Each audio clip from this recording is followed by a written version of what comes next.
सो है गाइस, स्वागत है आपका जीएस वर्ल्ड इंडिया में। आज हम पढ़ेंगे मध्य प्रदेश का इतिहास, जिसमें पूरा हिस्ट्री कवर करेंगे मध्य प्रदेश की। तो शुरुआत करते हैं एंशिएंट हिस्ट्री से। शुरू में पृथ्वी के भूवैज्ञानिक इतिहास प्रारंभ काल से ही ये किसका पठार प्लेट्यू का भाग रहा है। इसमें 3 प्लेट्यू, मालवा का पठार, बुंदेलखंड का पठार और बघेलखंड का पठार, 3 प्लेट्यू भाग मेन चीज़ रही हैं। इनमें अलग अलग प्रकार की श्रृंखलाएँ पाई जाती हैं, जैसे सतपुड़ा, विंध्याचल, दोनों के बीच का एरिया, कुछ नर्मदा बेसिन का एरिया, इस प्रकार से इसको कवर किया गया है। तो आद्य महाकल्प चट्टानें, महाकल्प के बाद की चट्टानें।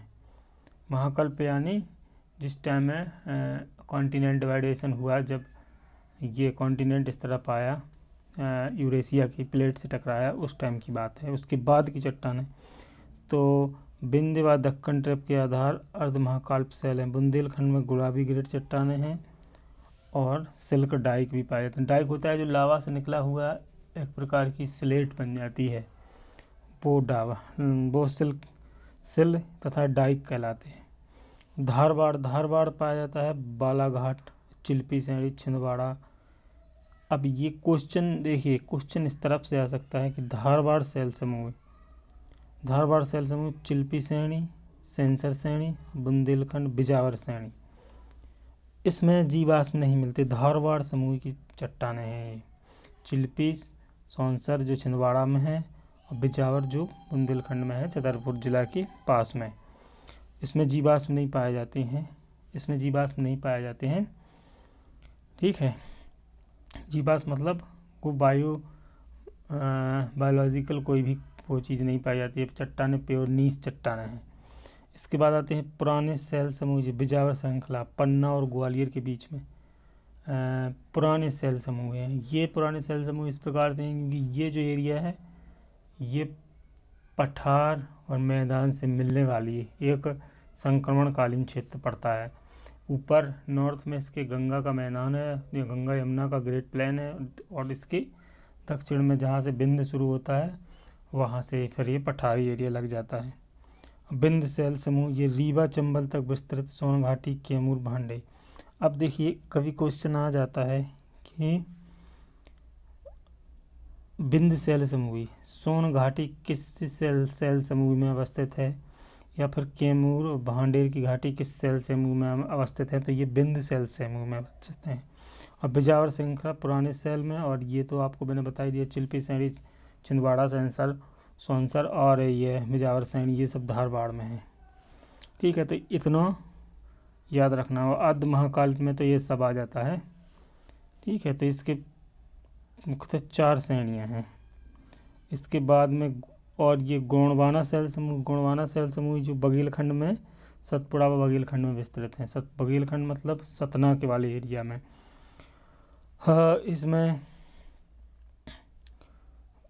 पेंच घाटी, मोहपानी, पचमढ़ी, देनवारा, बगोरा आदि कोयला क्षेत्र आते हैं। गोंडवाना शैल समूह से ही कोयला निकाला जाता है। जो छिंदवाड़ा वाला एरिया है, मतलब जो ज़्यादातर एरिया इससे लगा है, छत्तीसगढ़ से लगा है, वो इसी से कोयले निकाला जाता है। दक्कन ट्रैप मालवा का पठार मेनली दक्कन है मालवा के नीचे, जो महाराष्ट्र के वाला और कर्नाटक वाला एरिया है। तो वैसे ही पठारी एरिया उससे लगा हुआ है मालवा, दक्कन ट्रैप कहलाता है वो दक्कन के पठार का, उसको मेनली कहा था सेंट्रल ग्लेट प्लेट्यू, उसी के पार्ट है ये। तो इसमें कौन सी मालवा का पठार कौन सी चट्टानों से निर्मित है? बेसाल्ट चट्टानों से निर्मित है। ये क्वेश्चन कई दफ़ा पूछा गया है। और थर्ड वन है तृतीय शैल समूह है, गोंडवाना महाद्वीप टूटने के पश्चात ये बना था। ये तो एक नॉर्मल सी चीज़ है कि कब बना था। और इसमें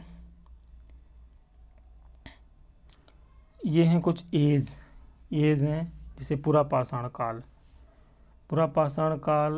किसको कहते हैं? पुरापाषाण काल कहते हैं जिस समय पत्थरों का काल था, पत्थरों को औजारों के रूप में यूज़ किया जाता था उस समय का काल। तो इस समय के काल के सबूत मध्य प्रदेश से कई जगह से प्राप्त हुए, जैसे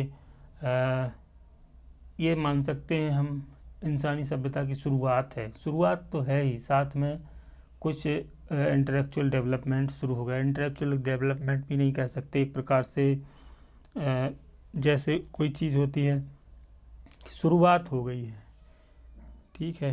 तो पुरापाषाण काल, ये रॉक फॉर्मेशन में यूज़ किए जाते थे वेपन्स का, कुछ भी खोदने काटने के लिए पत्थरों का उपयोग किया जाता। इसमें नर्मदा घाटी का सर्वेक्षण किया डॉक्टर HD संकालिया ने, ये आप याद रखिएगा, HD संकालिया। और कहाँ कहाँ से प्राप्त हुए, ये तो देखिए बहुत सारी जगह हैं, तो इतने में तो आ नहीं सकता है क्वेश्चन, ठीक है, लेकिन फिर भी आप मोटा मोटी याद रख सकते हैं। जैसे बेतवा घाटी व भीमबेटका से भी औजार मिले हैं, तो वो पूछ सकते हैं कि पुरापाषाण काल के साक्ष्य निम्न में से किस जगह से मिले हैं। तो तीन क्वेश्चन ज़्यादातर आते हैं। एक नर्मदेश मानव की खोपड़ी मिली हथनौरा से, और बेतवा भीमबेटका से औजार प्राप्त हुई। देखिए भीमबेटका आदि मानव काल से जुड़ी है, लेकिन ये पुरापाषाण काल है, ये आदि मानव काल से भी थोड़ा पहले का काल है, ठीक है। तो इसमें आपको ज़्यादा क्वेश्चन आने की संभावना ये दो ही रहती हैं, और बाकी तो कोई नहीं आ सकता। मध्य पुरापाषाण काल, फिर थोड़ा सा डेवलपमेंट और हुआ पत्थरों का, फिर नुकीले धारदार पत्थर होने लगे। तो इसमें इस समय के मिलते हैं, सोन घाटी से मिले हैं 464 औजार। तो ये क्वेश्चन पूछा गया है 2010-12 में। तो ये है मध्य पुरापाषाण काल का। और उच्च पुरापाषाण काल मतलब थोड़ा और डेवलपमेंट का काल, इसमें भीमबेटका, रीवा, सोन। देखिए सीधा क्वेश्चन आएगा, पाषाण काल, पुरापाषाण, मध्य पाषाण, पाषाण काल से संबंधित स्थल कौन सा है।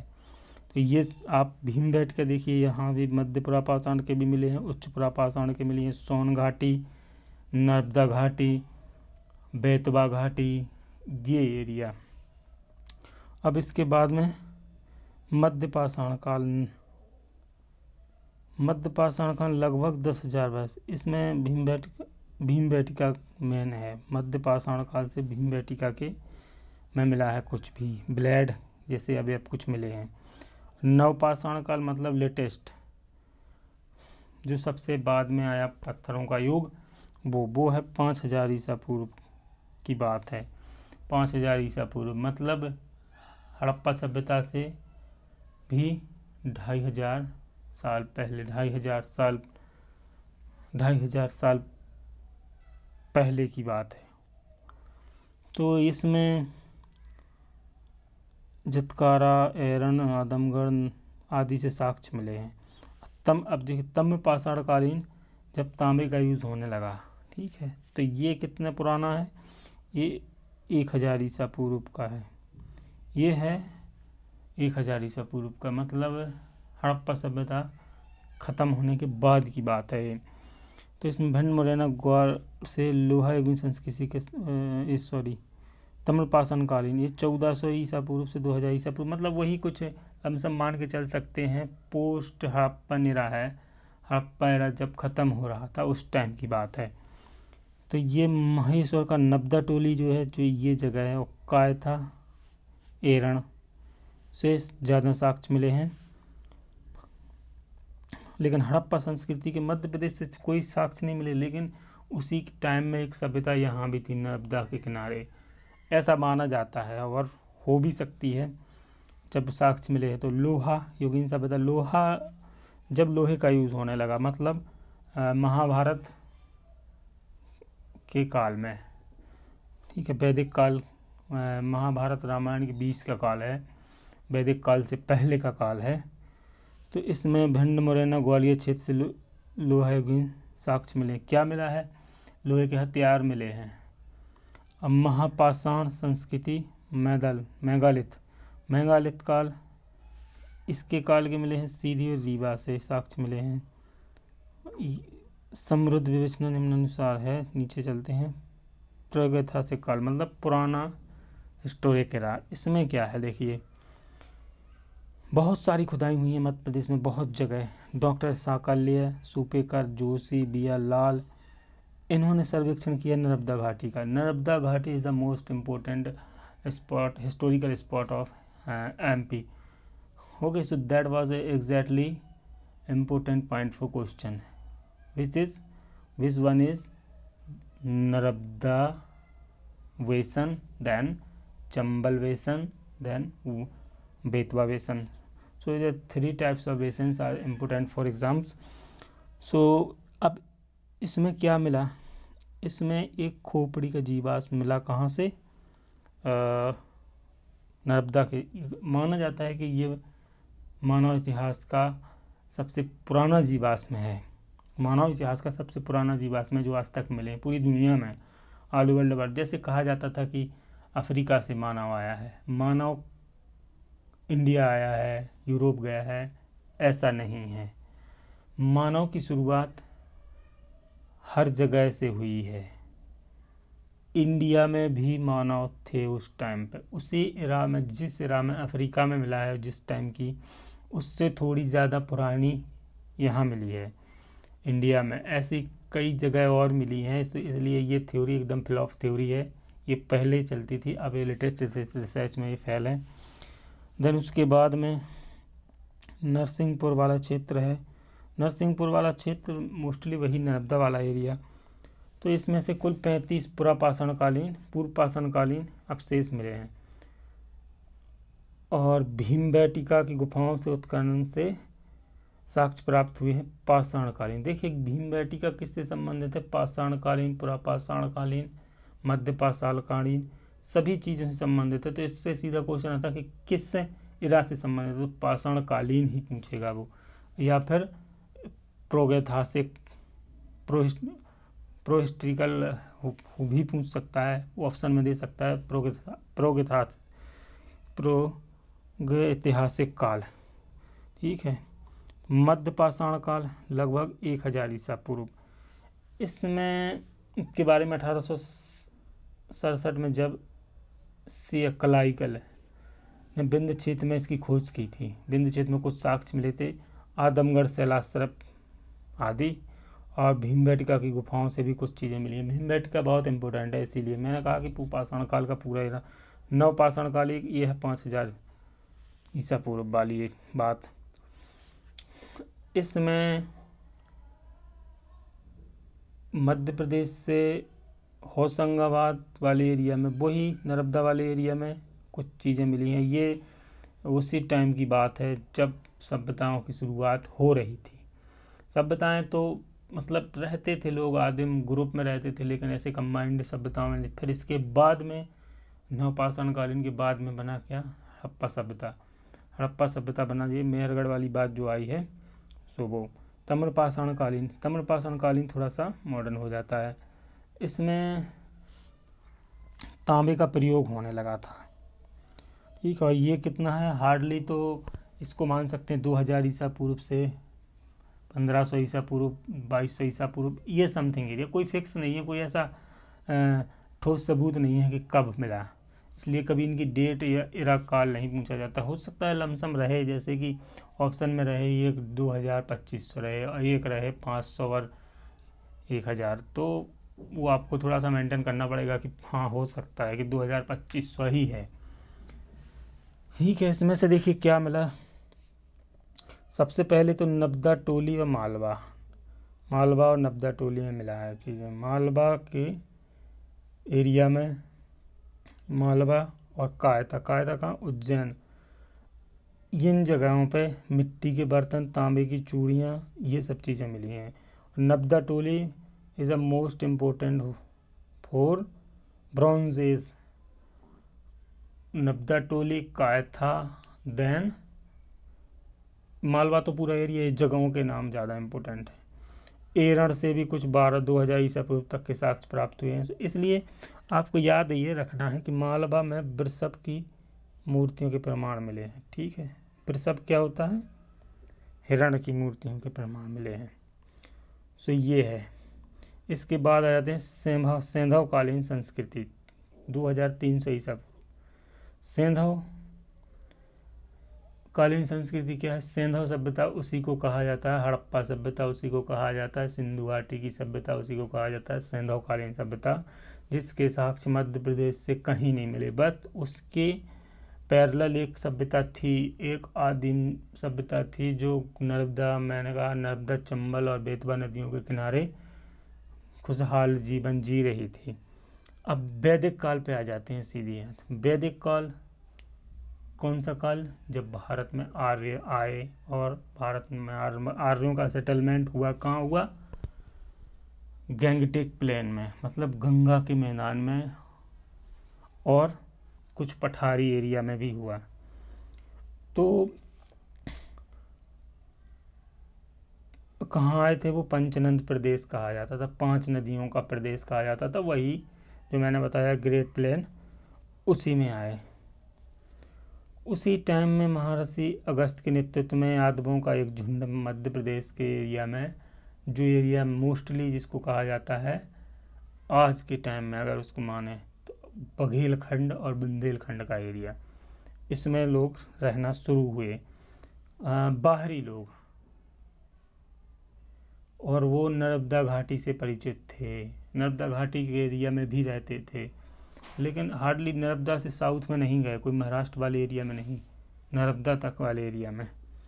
तो पुराणों में इसकी जानकारी मिलती है, क्योंकि पुराण इसी टाइम के हैं, वैदिक काल के हैं। तो पौराणिक जनश्रुतियों के अनुसार कारकोट नागवंशी शासक नर्मदा के किनारे शासक किया। कारकोट के नागवंशी शासक ने शासक किया, और उनका गंधर्वों से, आपने गंधर्वों का नाम सुना होगा, ये महाभारत में है। गंधर्वों से उनका युद्ध चलता रहता था। अयोध्या के इक्ष्वाकु नरेश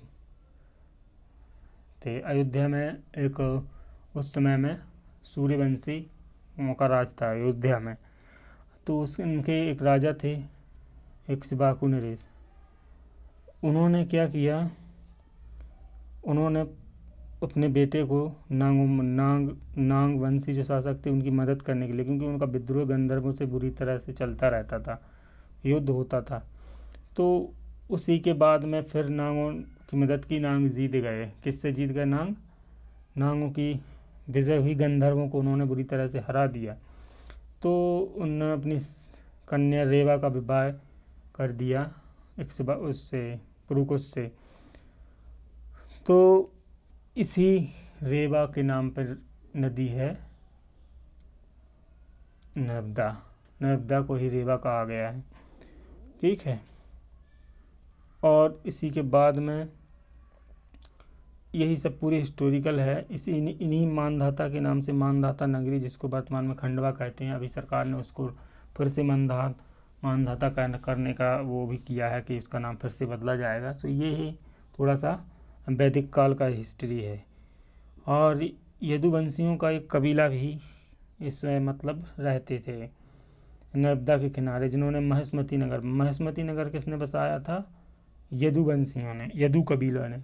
यदुवंशी मोस्टली ये एक क्षत्रिय वॉरियर ग्रुप था, जो मोस्टली नॉर्थ इंडिया में रहते थे, लेकिन ये माइग्रेट करके वहाँ आए, और इन्होंने उनके राजा महेशमत ने महेशमती नगर बसाया और नागों को भी हराया। फिर बाद में जब इक्ष्वाकु नहीं रहे तो इनके नागों, कीर्ति अर्जुन वीर्य इसका प्रतापी शासक था।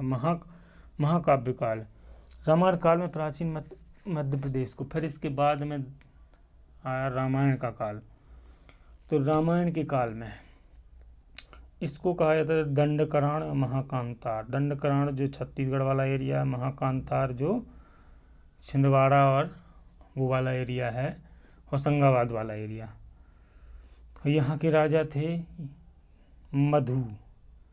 अयोध्या के राजा के दशरथ के समकालीन थे। ये यदुवंशी थे, मैंने बताया कि यदुवंशी आए थे, देन फिर वो यहीं सेटल हो गए, और ये अयोध्या के राजा दशरथ के समकालीन थे। और राजा राम भी रहे दंडीकरण वाले एरिया में, जो पुराणों में इसका वर्णन मिलता है। यहाँ कभी निषाद जाति के लोग ने, सतपुड़ा के वनों में निषाद जाति रहती थी।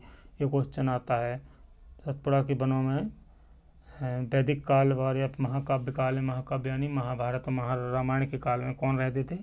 निषाद लोग रहते थे। महाभारत के युद्ध में राजाओं का अच्छा योगदान रहा। वत्स, काशी, चेदी, दशवन, मत्स्य जनपद उन्होंने पांडवों का साथ दिया। किन किन ने? वत्स, काशी, चेदी, दर्शवन और मत्स्य, इन राजाओं का साथ दिया पांडवों का। तो इसको आप याद रखना कौन कौन से हैं। वहीं महिष्मती, नील, अवंती, विंध्य, भोज, अंक, विदर्भ, निषाद राजाओं ने कौरवों का साथ दिया। तो ये एक दो ग्रुप थे। पांडवों ने कुछ टाइम जब पांडव अज्ञातवास में थे तो कुंतल, विराटपुर, सोहागपुर, महिष्मती, उज्जैन प्रमुख नगर थे। ये कुंतलपुर, विराटपुर, महिष्मती, उज्जैनी है, इसको उज्जैन कहते हैं, वो सब पुराने टाइम में इम्पोर्टेंट नगर थे। और ये नाम है, ये नाम आप बिल्कुल कंठस्थ कर लीजिएगा, IMP, ये हमेशा एग्जाम में पूछे जाते हैं। अवंती किसका नाम था? उज्जैन का। वत्स ग्वालियर का। चेदी खजुराहो का। अनूप निमाड़ वाला एरिया। और दर्शवन विदिशा, टुंडीगढ़ दमोह और नलपुर शिवपुरी को कहा जाता था। नरवर अभी भी जगह है। महाजनपद काल, जो 16 महाजनपद काल थे उनमें से एक महाजनपद अच्छा हाँ 16 महाजनपद थे, उसमें से एक महाजनपद अवंती इंदौर वो उज्जैन मध्य प्रदेश में भी था, जिसकी 2 राजधानी थी, अवंतिका और महिष्मती। इसकी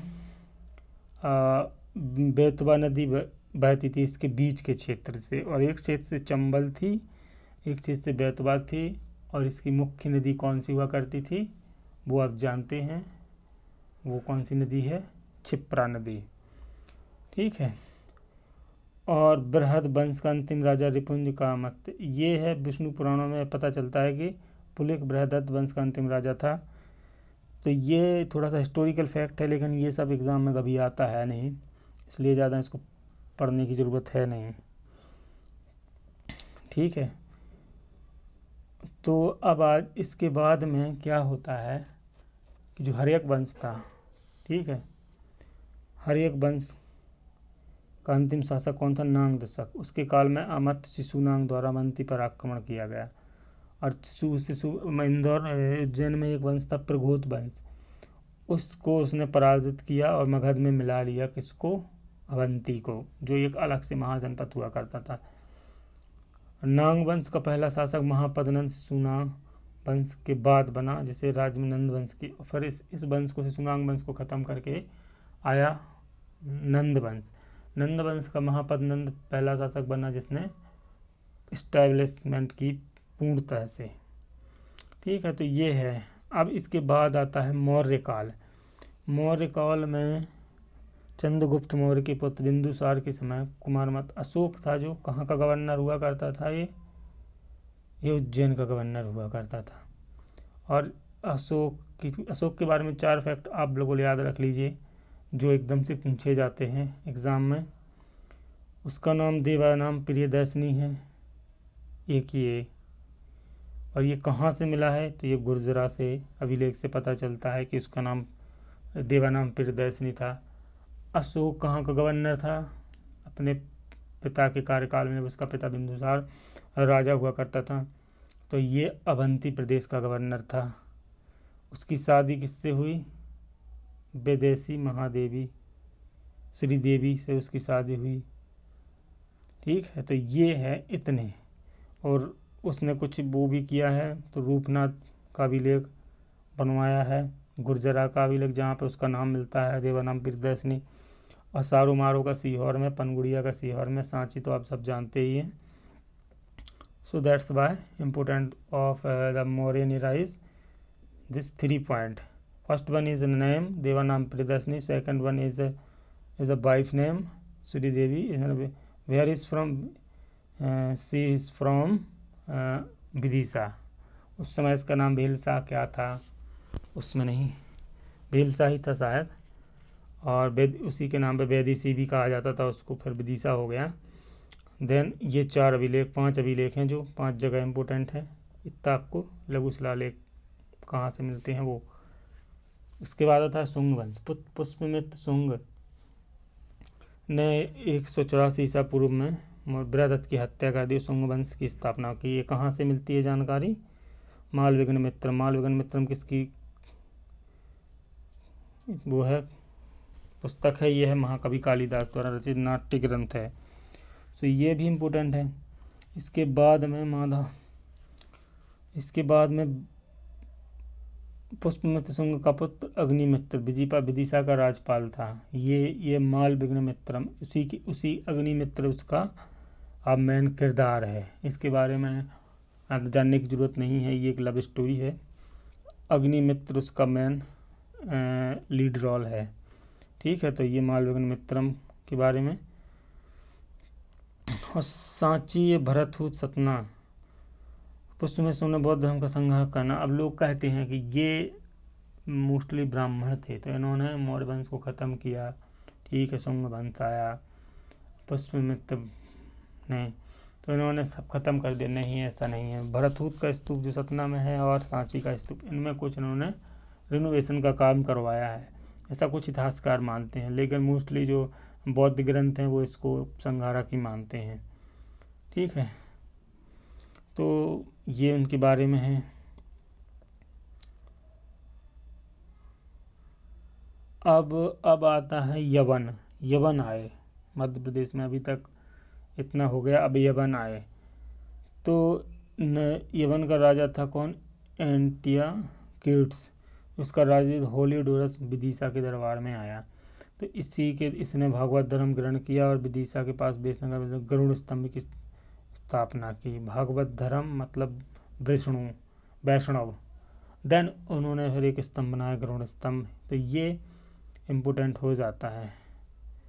ठीक है, इसके बाद में मध्य प्रदेश शुंगकालीन कलाकृति। शुंग काल में भरतहूत का स्तूप तो मैंने बताया। ये भरतहूत के स्तूप से अब कुछ इम्पोर्टेंट क्वेश्चन आने वाले हैं, उसके बारे में बात करते हैं। So first one is called Bharhut का स्तूप। ये कहाँ है? सतना के पास में। ठीक है, इसकी खोज किसने की थी? 1875 में कनिंघम ने इसकी खोज की थी। ये क्वेश्चन 20 बार भी पूछा होगा तो मुझे लगता है कि कम है। ठीक है, और 10 फुट लंबा, 6 फुट चौड़ाई है, कुछ नहीं है। कहाँ रखा गया है? कुछ इसके अवशेष वो रखे हैं कलकत्ता के संग्रहालय में, ये नहीं। बस 1875 में कनिंघम में खोज की थी। अब भरतहूत का स्तूप कहाँ है? सतना जिला में। सांची के बारे में बात करते हैं। काकनदा गेट इसको ये भी कहा जाता है। कहाँ है? रायसेन में। 1818 में जनरल टेलर ने यहाँ स्मारकों की खोज की थी। General Taylor. 1818 में मेजर कोल ने स्तूप की संख्या को बढ़वाने का काम किया। और बनवाया किसने? अशोक ने। रिनोवेशन किसने करवाया एक बार? तो पुष्पमित्र शुंग ने। देन फिर इसको अंग्रेज़ों ने रिनोवेट किया और जनरल टेलर ने इसकी खोज की। इसमें क्या है? इसमें देखिए, एक विशाल और 2 लघु स्तूप है, 3 स्तूप है मेनली।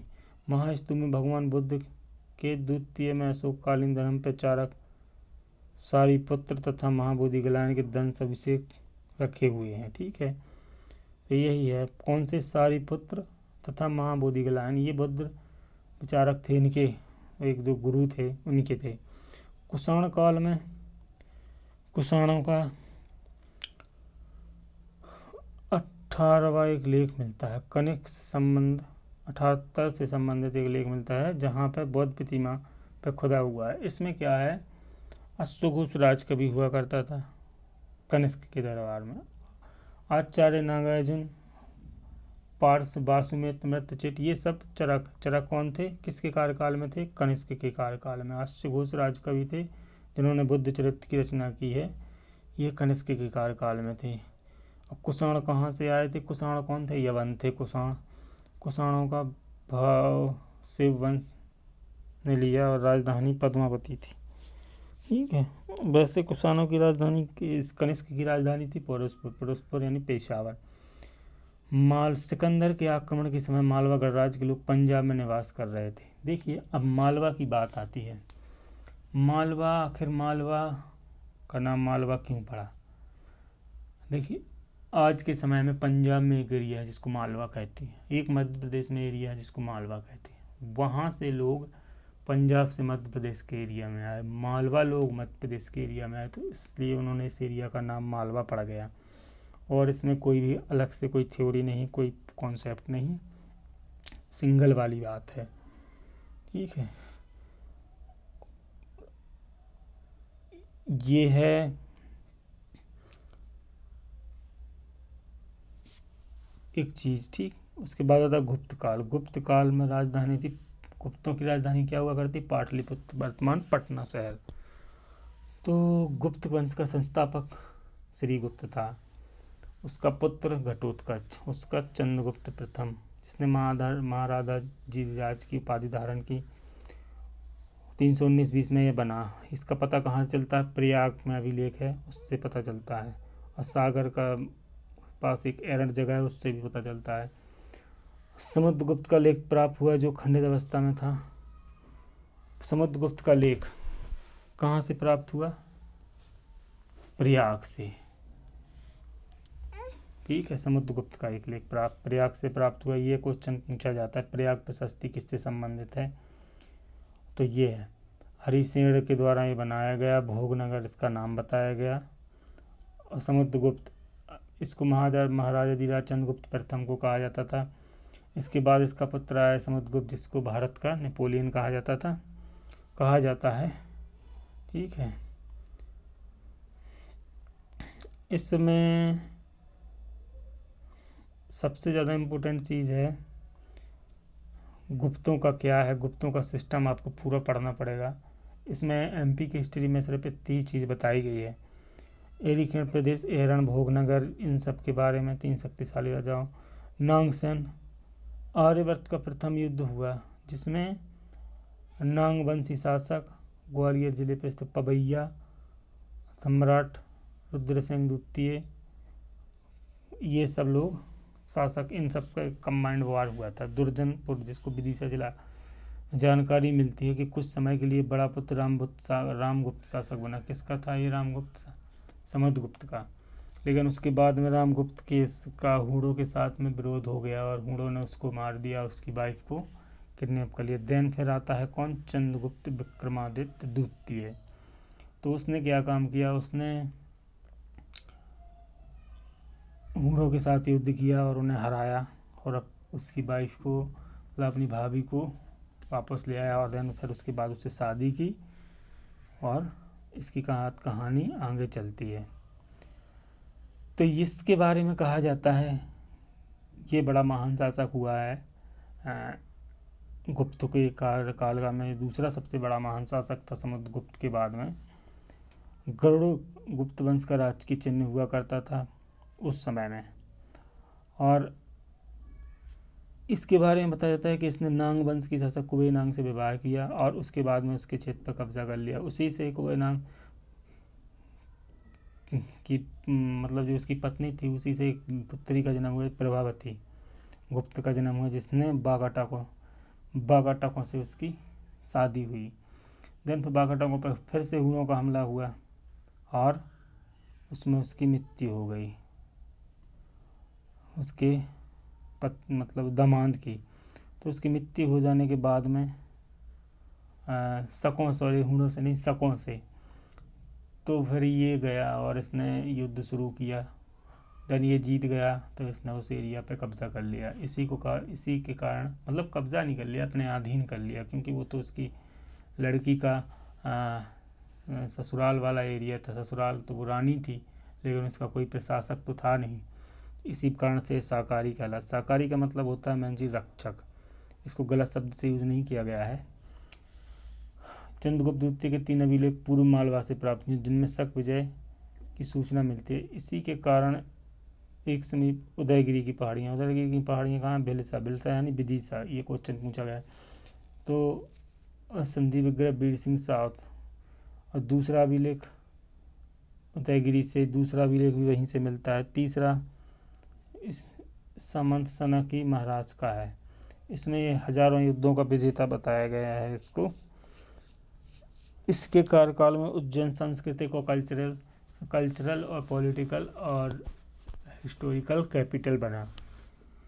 चंद्रगुप्त का तात्पर्य विक्रमादित्य द्वितीय से था। चंद्रगुप्त से तात्पर्य विक्रमादित्य द्वितीय से ही माना गया है। मेनली लोग यही कहते हैं। इसके दरबार में नवरत्न हुआ करते थे और कालिदास सबसे प्रमुख थे। और इसी के बाद में पाटलिपुत्र का स्थान ले लिया था किसने? उज्जैन ने। मृच्छकटिकम किसकी है? शूद्रक की। किस पुस्तक? शूद्रक भी इसी के कार्यकाल में। उससे पता चलता है कि बहुत धनवान लोग इस समय उज्जैन के एरिया में रहा करते थे। प्रमुख अभिलेख कौन कौन से? मंदसौर का अभिलेख। ये अभिलेख किससे संबंधित है? ये अभिलेख संबंधित है बस्सी भट्ट ने की थी। बस्सी भट्ट और राज्यपाल बंधु वर्मा किससे संबंधित है? और ये मंदसौर का अभिलेख, इसमें पुराना नाम दसपुर मिलता है मंदसौर का। इसमें सूर्य मंदिर का निर्माण का उल्लेख किया गया। अब ये क्वेश्चन आता है कि सूर्य मंदिर कहाँ है। Okay, so that's why this is important point of exam, point for exam. दूसरा है सांची अभिलेख। ये सांची अभिलेख हरिस्वामिनी द्वारा यहाँ के आर्य संघ में दान में दिए गए धन के बारे में जानकारी मिलती है। इसके बाद उदयगिरी गुहाले के कहाँ है? विदिशा के पास में। शंकर नामक व्यक्ति द्वारा पार्श्वनाथ की मूर्ति स्थापित, जैन धर्म से संबंधित है। तुमैन अभिलेख कहाँ मिलता है? ये अशोकनगर जिले में है तुमैन, ये याद रखना। ये 116 से 432 ईस्वी का लेख है। इसमें शरतकालीन सूर्य के भांति बताया गया है राजा को। मूल्य किस राजा को? कुमारगुप्त के शासनकाल की बात की गई है इसमें। कुमारगुप्त एक महान शासक, एक और महान शासक है, या मैं कहूँ कि अंतिम गुप्त महान शासक था, उस समय की बात है इसको। क्योंकि इसने मतलब ठीक है, इसने जो समुद्रगुप्त ने शासन बनाया, चंद्रगुप्त ने चलाया, इसने भी उसको वैसे ही चलाया। इसने बढ़ाया नहीं, ये विस्तारवादी नहीं था। लेकिन हाँ, ये कल्चरल रूप से ज़्यादा वो था, विद्वान था और कल्चरल इंटरेस्टेड पर्सन था। तो ये है। उसके बाद में आया स्कंदगुप्त, इसके सत्ता हाथों में आ गई, इसके बाद में ख़त्म हो गया। ये सुपिया का लेख, रीवा जिले में एक जगह है सुपिया, वहाँ पे मिला है, जिसमें गुप्त संबंध की वो 141 से सुपिया के बारे में गुप्त संबंध की जानकारी सबसे पहले यहीं से मिलती है, सुपिया के अभिलेख से। और इसकी वंशावली घटोत्कच के बाद मिलती है, श्रीगुप्त से नहीं। तोरण एरण, तोरमण का विवाह, बराह प्रतिमा, एरण मिहिरकुल व ग्वालियर के अभिलेख हूणों की प्रसिद्धि। मिहिरकुल तो एक हूण शासक था। एरण कहाँ है? सागर के पास, सागर जिले के से 30-40 किलोमीटर दूर है। तो इसमें बताया गया है कि चलो कि कैसे हुणों ने आक्रमण किया। जो किसके कार्यकाल में किया था हुणों ने आक्रमण? स्कंदगुप्त के कार्यकाल में फिर से किया था, लेकिन इसको पराजित कर दिया था मिहिरकुल को। ठीक है, तो इसके बाद में आता मालवा। अब आते हैं मिडिल के पोस्ट एंसेंट में आते हैं, पूर्व प्राचीन इतिहास में, मध्य प्राचीन काल में आते हैं।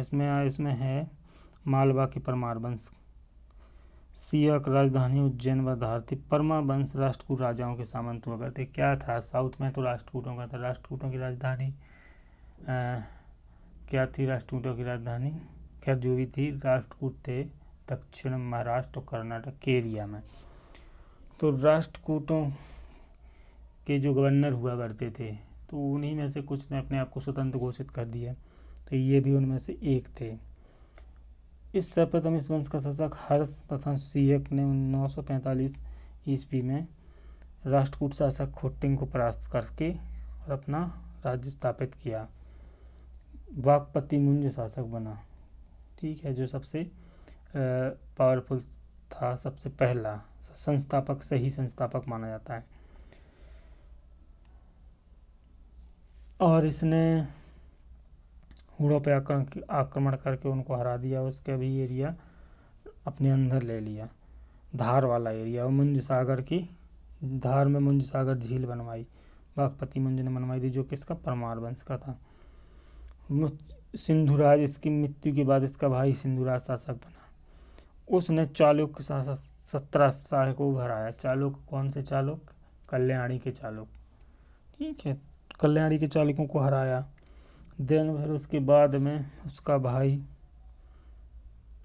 सिंधुराज की मृत्यु के पश्चात उसका भाई भोजन, जिसको भोज कहा जाता है, गद्दी पे बैठा और उसने चालुक्य नरेश सोमेश्वर द्वितीय को उसकी राजधानी धार नगरी पर आक्रमण किया। धार नगरी पर आक्रमण किया, जिसमें भोज की हार हुई।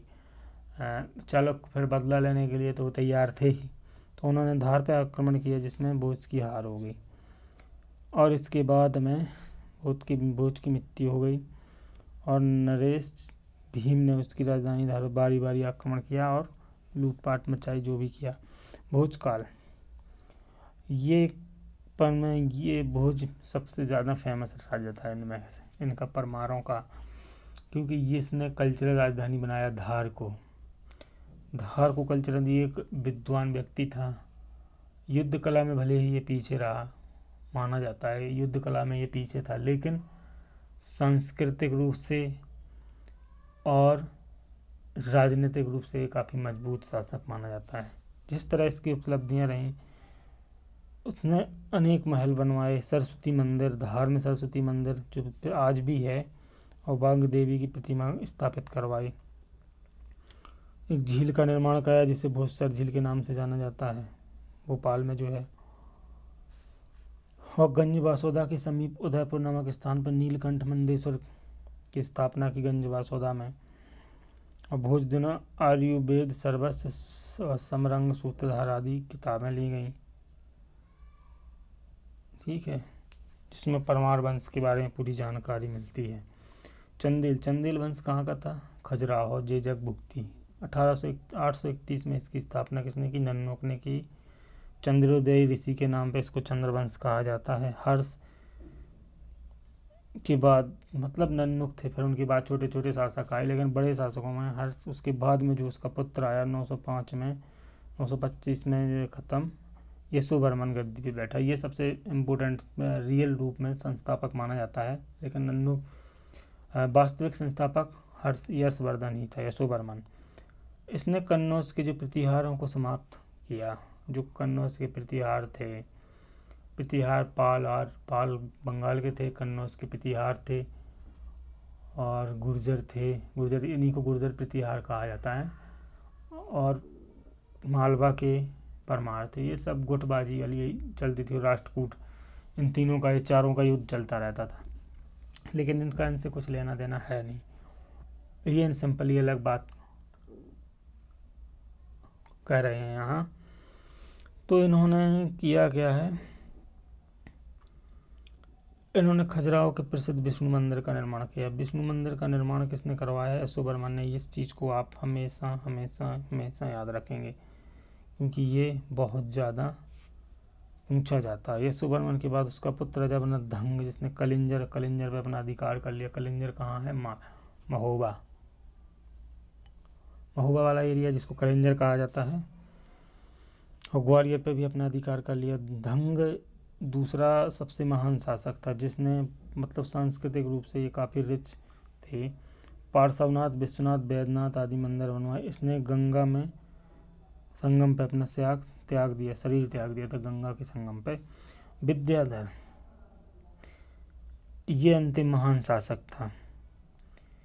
ये गजनी की महत्वाकांक्षाओं का सबसे ज़्यादा विरोधी, सबसे बड़ा विरोधी था। माना जाता है कि अगर ऐसे सभी शासक विरोध करते तो कभी भारत में मुस्लिम साम्राज्य की स्थापना हो ही नहीं पाती, जो कि शायद अच्छा होता। इसके बाद में इसने मालवा परमार शासक भोज पर त्रिपुरी कलचुरी शासक गंगदेव को भी हराया, और इन्होंने विद्याधर की मृत्यु के बाद उसका पुत्र विजयपाल, इसने मालवा के परमारों को हराया, कलचुरी शासकों को हराया और उसका विरोध किया। कलचुरियों को क्यों हराया था? क्योंकि कलचुरियों ने अधीनता स्वीकार कर ली थी। किसकी? गजनी की। तो इन्होंने फिर उसको भी हराया।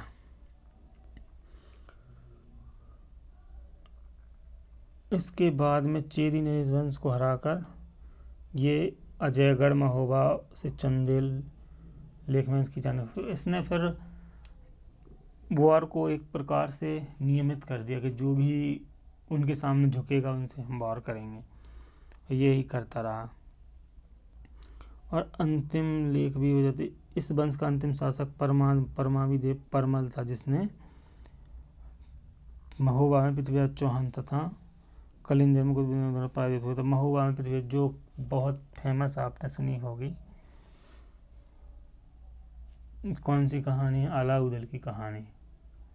तो ये उसी टाइम की बात है, अलाउद्दीन उदल वाले टाइम की बात है। ये परमल वही है, परमादिदेव। तो पृथ्वीराज चौहान युद्ध में हार गया था और इसकी मृत्यु हो गई कलिंजर में। कंदरीय महादेव मंदिर के बारे में, एक कंदरीय महादेव मंदिर की स्थापना चंदेलों ने करवाई। कलचुरी चेदी वंश, कलचुरी कहाँ है? जबलपुर वाला एरिया। कुक्कल ने इसकी स्थापना की। राजधानी त्रिपुरी, जबलपुर। ठीक है। राष्ट्रकूट के साथ ये युद्ध हार गया था। राष्ट्रकूटों के से इनका युद्ध हुआ, वो हार गया। ठीक है। तो इनमें ज़्यादा कुछ खास नहीं है। खास क्या है मैं बता रहा हूँ।